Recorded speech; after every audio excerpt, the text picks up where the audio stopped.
to separate these notes, the eighth note triplet, we're going to alternate. So we're going to go like this, and this is going to create, this is a really cool one, because it's going to create a quarter note triplet in your foot and a quarter note triplet starting on the upbeat in your left hand. So if we're thinking triplet, triplet, triplet, triplet, we get this.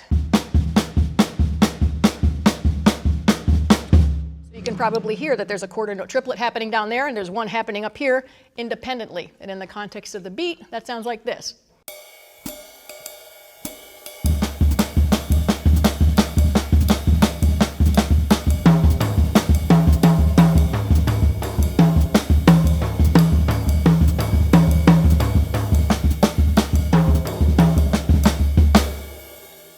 So that's really, really neat.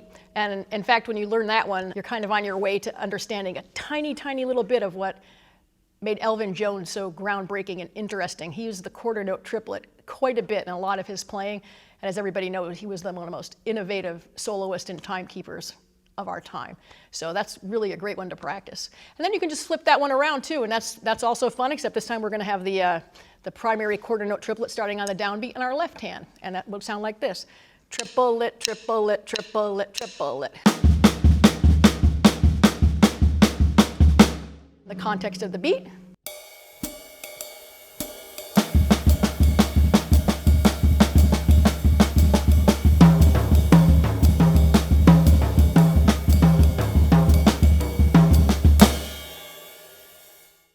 So that's a great one to practice too. I'm going to show you one more of these. Two more actually, and it's just as you've seen, like I mentioned, always doing things with your hands, phrase leading with your right hand and your left hand. In this case, when you're using the bass drum and snare drum and or tom-toms, you're phrase leading with your hand and or you're phrase leading with your foot. So this one's really cool too, and this is just going to take the eighth note triplet. I'm going to do 2 notes in my foot and 2 notes in my hand, and that sounds like this. Triplet, triplet, triplet, triplet. Sometimes that's referred to as a hemiola, because probably out of context that would sound like I was playing in 2 or using 2 or 4 as a basis. So it makes it extra special to practice that one too. Again, teetering you towards the side of being really, really hip in your comping and soloing when you can do that. Throw in some hemiolas. So in the context of the jazz groove, that sounds like this.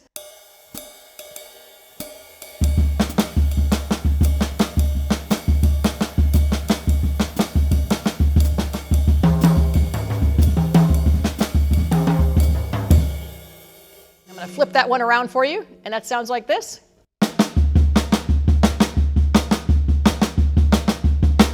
And with the beat.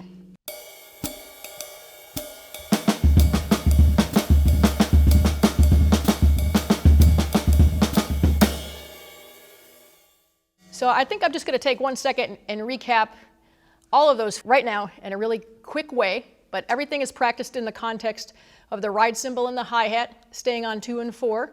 And all eighth note triplet bass. So the first division of the triplet is this. Here's the tempo, 2, 3, 4. The next one is this.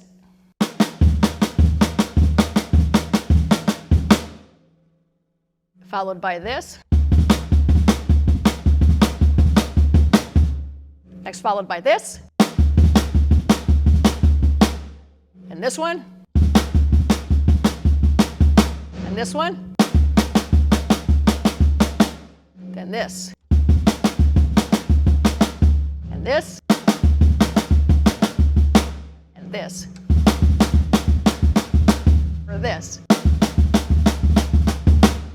So those are 10 basic ways that you can divide an eighth note triplet within the context of a jazz groove and really begin to develop some very, very sophisticated comping and solo ideas. Whenever you're ready, you can also substitute your hi-hat for your bass drum foot, and then you'll be on your way to even crazier stuff. So eighth note triplets, swinging independence.